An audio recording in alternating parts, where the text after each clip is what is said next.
What is up, everybody? We're live again. Cheers.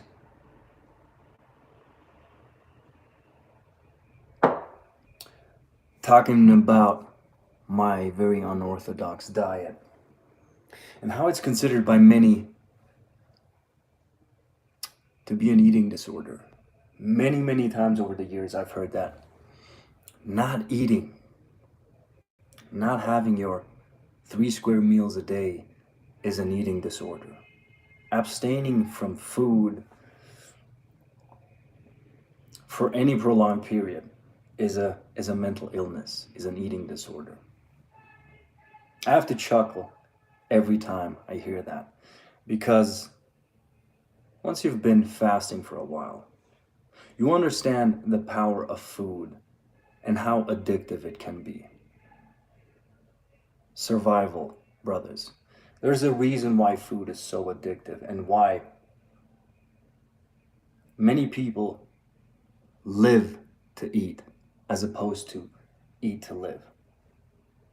It's because our primal brains are wired to seek out food, to hunt, to gather in order to survive. So it's completely natural to love food and to seek the pleasure sensation that comes with it. However, we're not in ancient times anymore. And in today's day and age, food manufacturers have made food so palatable, so addictive that it started to run our lives. So food has become a drug, quite literally. And that's a problem, my friends. And like I said,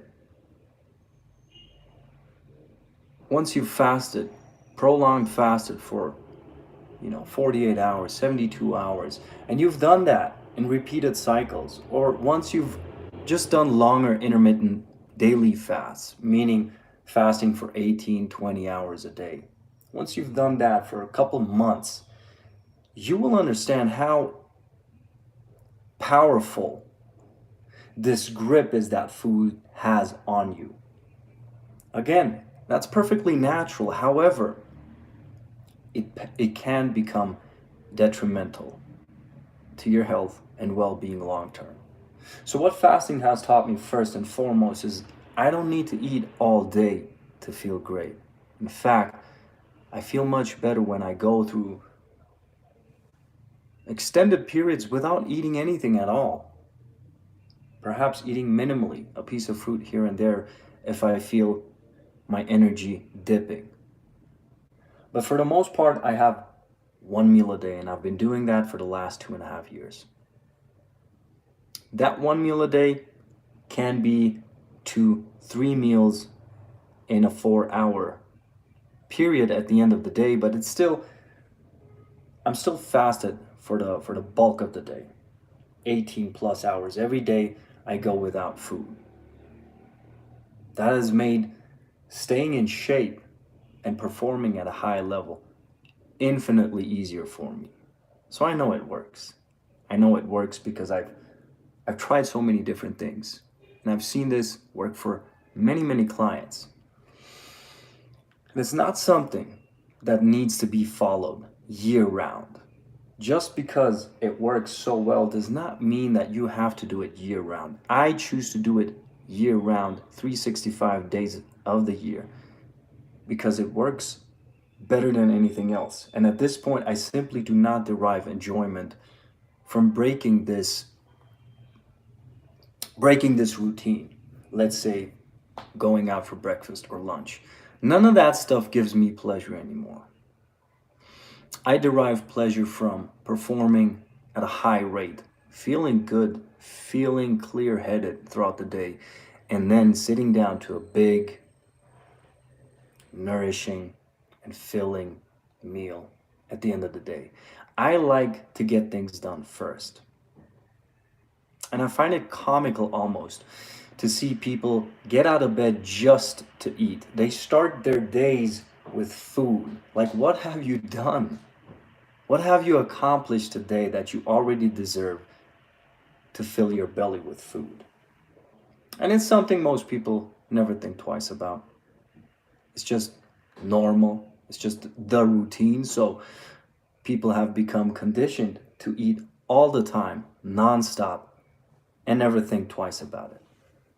But like I said earlier, once you break that cycle, once you go on a couple of fasts, once you do some daily intermittent fasting, you will learn to detach yourself from that need to be constantly fed.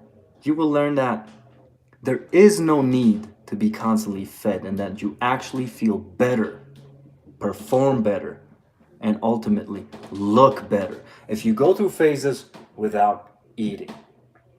Now, a lot of people will be heavily opposed to that. And that's why I put this title there. Intermittent fasting, or fasting, is an eating disorder. Because a lot of people think that's what it is. But brothers, I'm not talking about daily deprivation. I'm not talking about starvation, even though there's a time and place for that as well. I'm talking about using this tool to become your best inside and outside the gym. That's right. In my almost 20 years of fitness, I've not found anything to work as well as this. And I've tried it all, brothers and sisters. I've tried it all. This is realer than real deal Holyfield. However,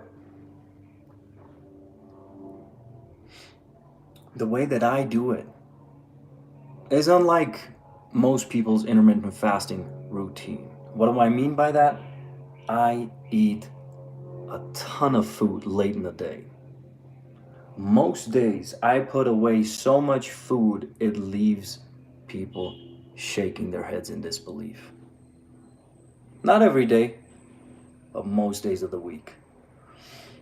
Take yesterday, for instance. I had my first meal, or I broke my fast early yesterday because I was very hungry. I ate at around 4 p.m., started with my first meal.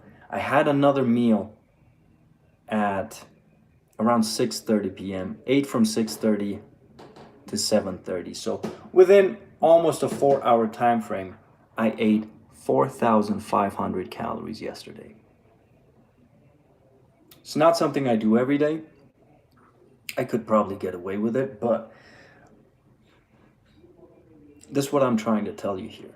I eat liberally. I eat to complete satisfaction, and some days that means I need to eat a lot. And other days I might get away with much less food than that. So I listen to my body, always. And I give it what it wants.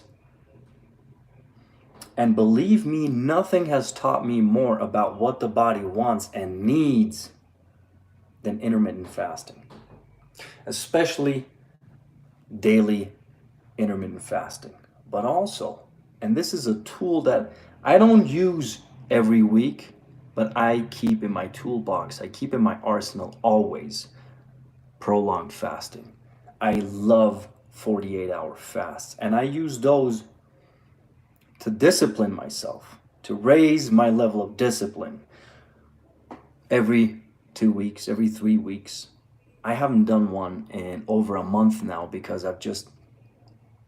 I've focused on just eating liberally, just really filling my energy stores, and really focused on my soccer. I've been playing soccer like a madman, and my workouts. So in order to do that, I had to take a step back with the prolonged fasting. But make no mistakes, I'll be back. I'll be back. And I will use 48-hour fasts and the occasional 72-hour fast for discipline, for fat loss, for all the additional health benefits that come with it. I wrote in one of my articles some time ago that fasting, not eating, is the single most powerful health remedy that we humans have at our disposal. And this has been my experience over the last 10 plus years. Anytime I throw in a prolonged fast, anytime I follow an intermittent fasting routine, I feel infinitely better. My skin looks infinitely better. I perform better mentally, physically. I sleep better. Everything improves when I follow a fasting regimen. When I follow a regimen that entails some time of not eating, this is huge. And most people unfortunately have completely forgotten about this lost art. Because fasting is not a new invention, it's not a fad. It's been around for millennia. People have used this tool for millennia. Open your Bible. It's in the Bible. People in biblical times have used it to humble themselves before God. But guess what?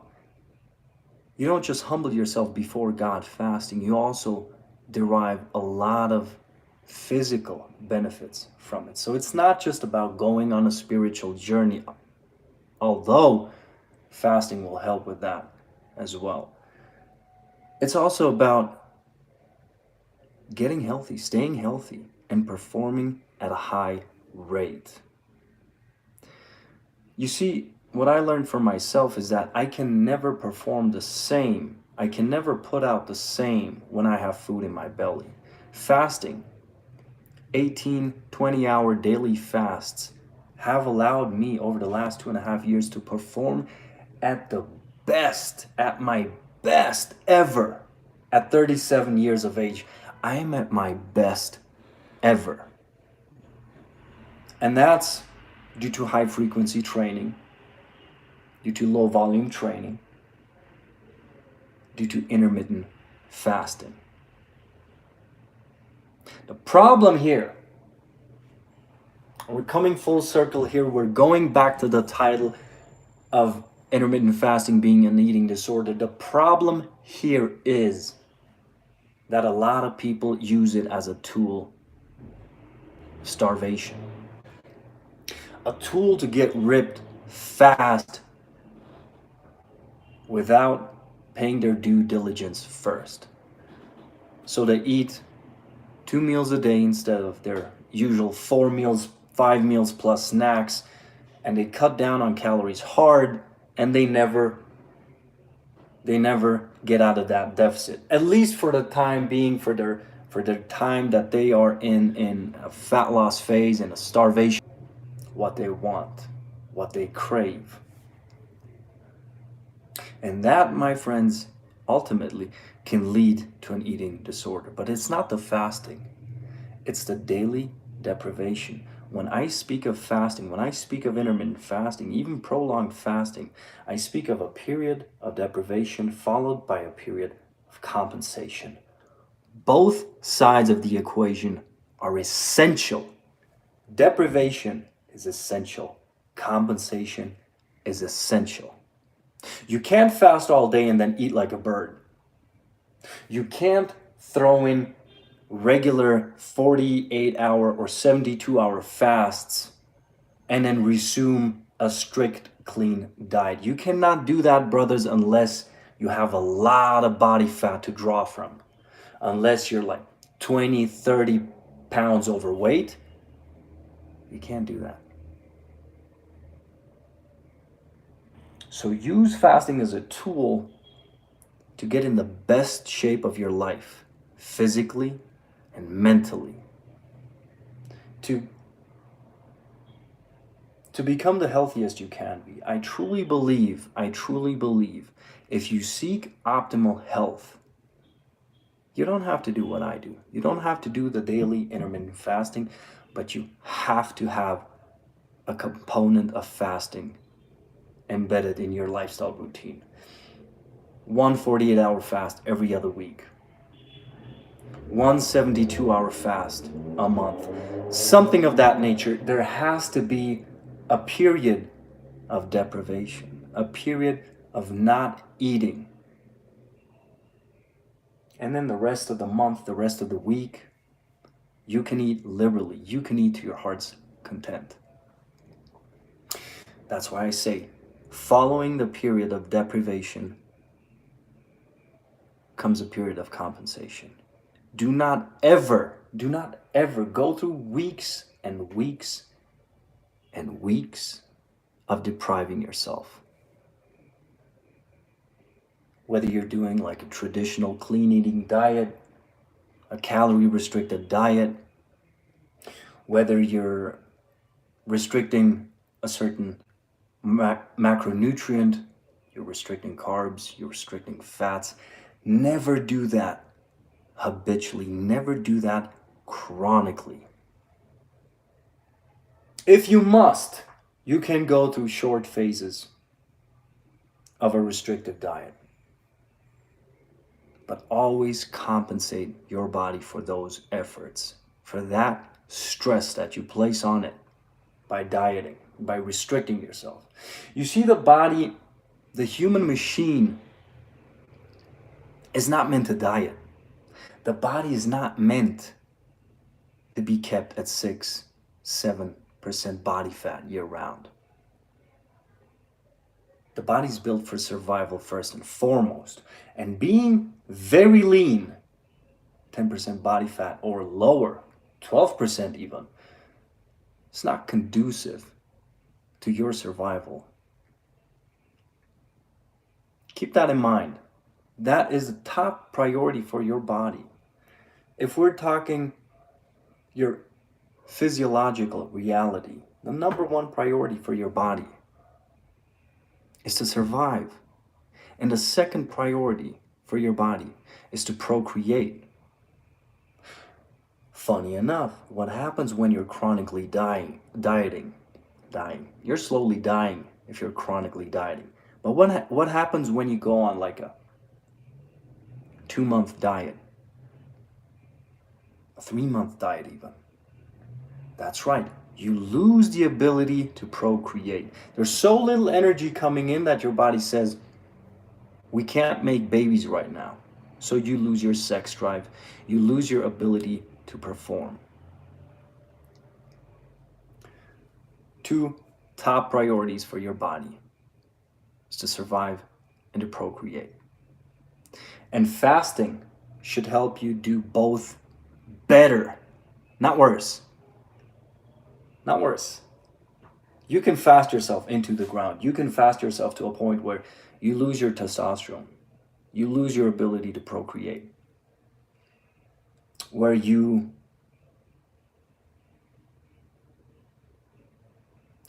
actually make it harder for your body to recover, rebuild tissue. Harder for your body to survive. That's not the type of fasting that I speak of. Not at all. What I mean by intermittent fasting is you don't eat for a period, but you do always follow that up with a period of eating to satisfaction. And no other diet, brothers, no other diet allows you to eat to complete satisfaction, eating what you want and how much you want. No other diet gives you that freedom, other than the typical Western standard heart attack diet that gets you fat, gets you diabetic, gets you demented, and has you dying in your 60s and 70s of a heart attack. Not fasting, brothers. Fasting will get you in the best shape of your life if you do it the way that I prescribe it. Fasting will get you in the best shape of your life, physically and mentally. Those things go hand in hand. You cannot have one without the other.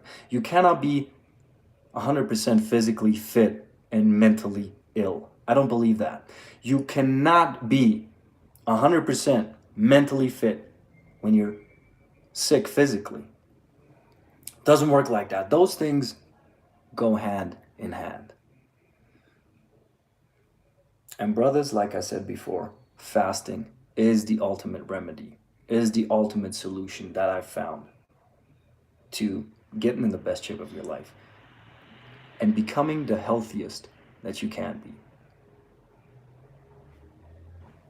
not an eating disorder. This is actually something that will teach you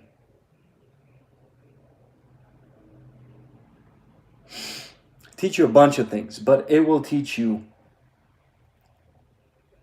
to be grateful for the little things in life. That's right. Without getting all spiritual, philosophical on you here, fasting will teach you to be grateful for food. Fasting will teach you to be grateful for going to bed with a full belly. And that's not a given for a large part of the human populace. Fasting will give you that appreciation for food. It has given me an appreciation for socializing, for hanging out with people when the work is done, when I go out to eat. I love that.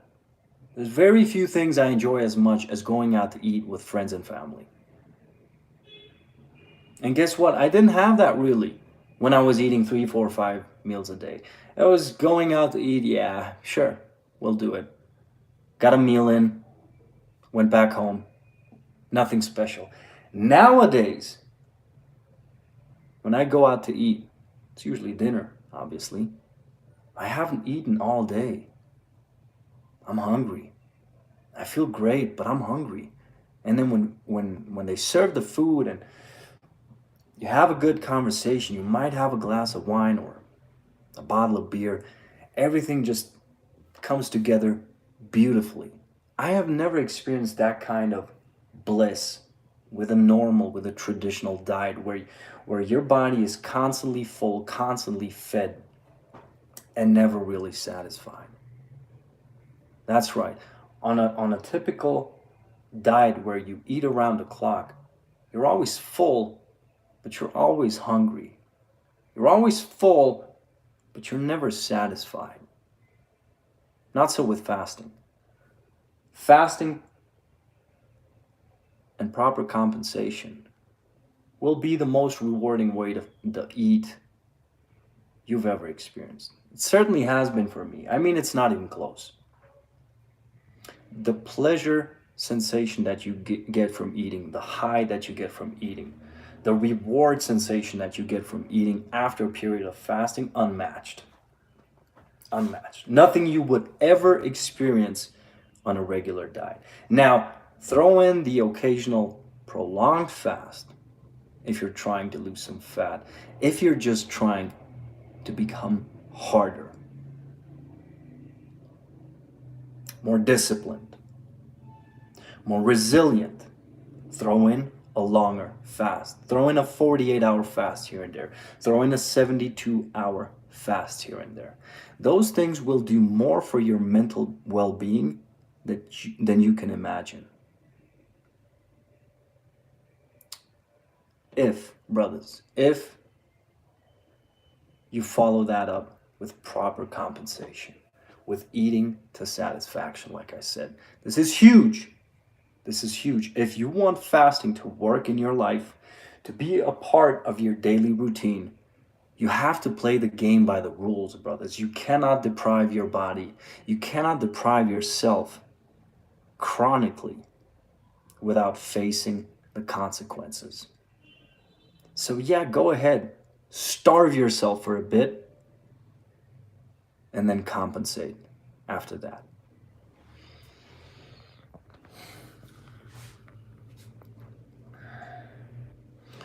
Let's see what we have here.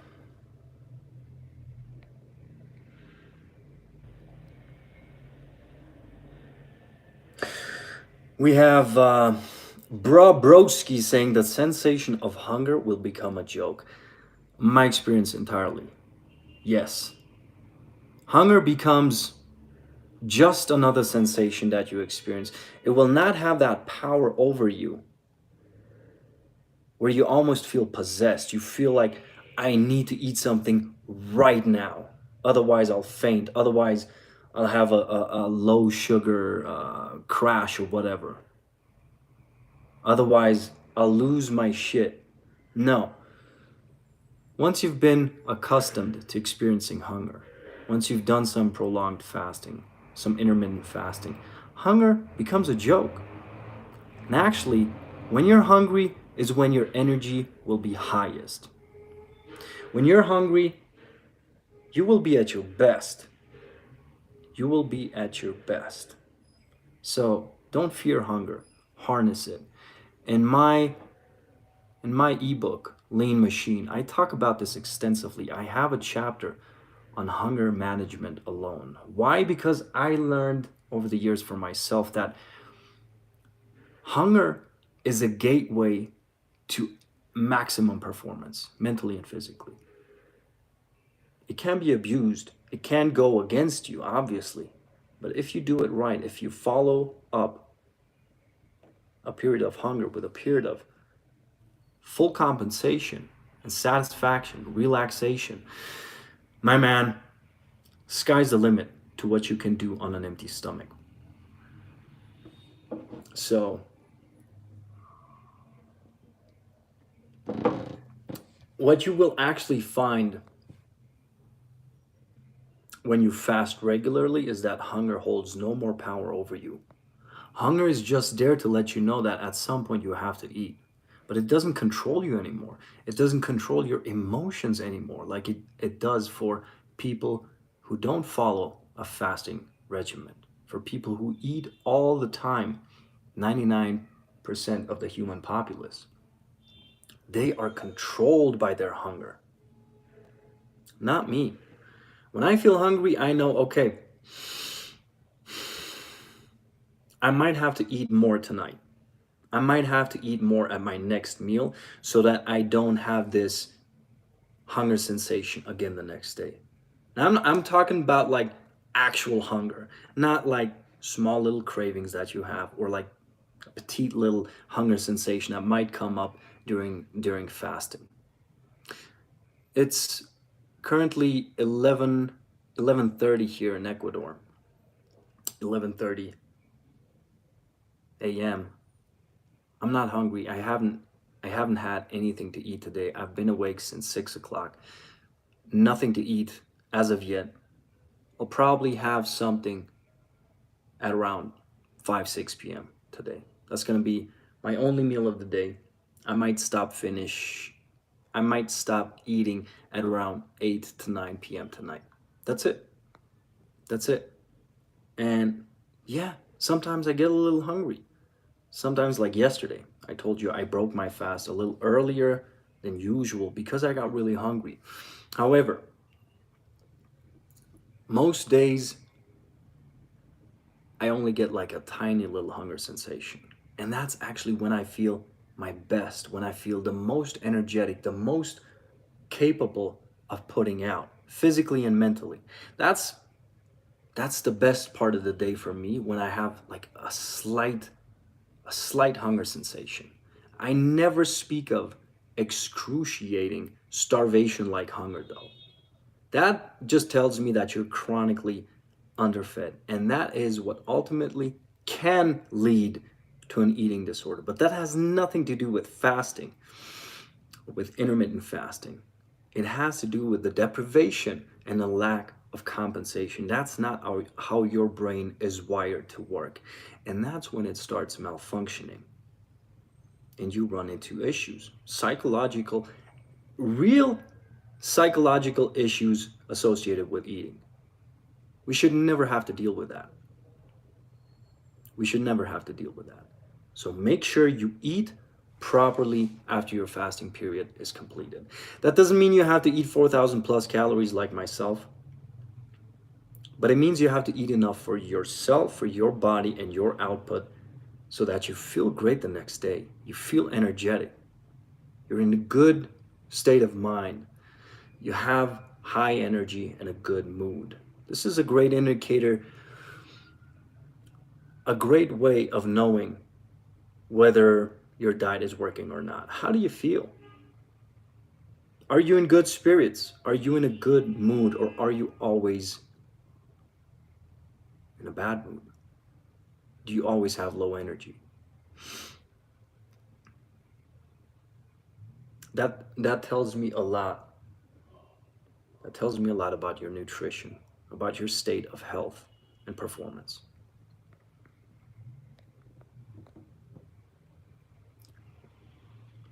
Gabriel says fasting burns so much fat. It can be a great fat loss tool. However, do not denigrate fasting as just a mere tool for fat loss. Yes, it does that, obviously, because you're not eating. So, in order for your body to survive, it has to draw from its fat stores. However, you can also use fasting, shorter daily fasts, or longer weekly fasts in a bulking phase, in a muscle gaining phase. So, it's not just about losing weight, getting lean. That's great too, man. That's awesome. I mean, fasting is the best way, in my personal opinion, to get cut, to get ripped. But that's not the only side to it. You can use fasting as a fantastic tool during a muscle building phase.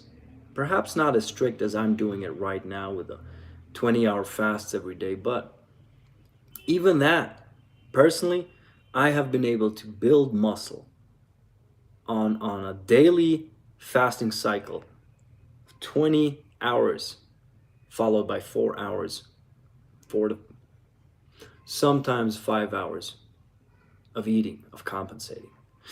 So anywhere between 18 to 22 hours of fasting followed by 2 up to 5 hours of eating, of feeding, of refueling. And that's worked tremendously well for me with the aspect of building muscle as well. So it's not a one-trick pony. This is not just a weight loss tool. That's what I'm trying to get across here. It is so much more.